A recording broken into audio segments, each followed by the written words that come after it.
கழிவறைக்கு கக்கன் அண்ணாதுரை மூத்த தலைவர்கள் பெயர் கோவையில் சர்ச்சையை எழுந்துள்ளது. கோவை மாநகராட்சி பராமரிப்பில் உள்ள பொது கழிப்பிடம் ஒன்றில் மூத்த அரசியல் தலைவர்களின் பெயர்கள் இடம்பெற்றிருப்பது சர்ச்சையை ஏற்படுத்தியுள்ளது. தமிழகம் முழுவதும் திமுக ஆட்சியில் பல்வேறு திட்டங்களுக்கு முன்னாள் முதல்வர் கருணாநிதி பெயர் இடம்பெற்றிருக்கும் வழக்கமான ஒன்றாக உள்ளது. இந்நிலையில் கோவை அண்ணா நகரில் சில்வர் ஜூப்ளி என்ற பகுதி அருகே மாநகராட்சி சார்பில் பொது கழிப்பிடம் ஒன்று உள்ளது. சமீபத்தில் இந்த கழிப்பிடத்துக்கு புதியதாக பெயிண்ட் அடிக்கப்பட்டது. புதிய பொலிவுடன் காட்சியளிக்கும் இந்த கழிப்பிடத்தின் முன்பக்க சுவரில் தமிழகத்தில் முன்னாள் முதலமைச்சரும் திராவிட முன்னேற்ற கழகத்தின் நிறுவனருமான பேரறிஞர் அண்ணாதுரையின் பெயரும், இந்திய தேசிய காங்கிரஸ் கட்சியின் மூத்த தலைவர்களில் ஒருவரும் முன்னாள் மத்திய அமைச்சருமான கக்கன் அவர்களின் பெயரும் எழுதப்பட்டு இருப்பது தற்போது பேசு பொருளாகி உள்ளது.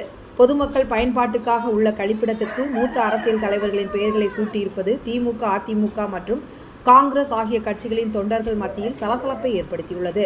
பொது கழிப்பிடத்தில் தலைவர்களின் பெயர்கள் இடம்பெற்றிருப்பது அரசியல் வட்டாரங்களில் விவாத பொருளாகவும் மாறியுள்ளது குறிப்பிடத்தக்கது.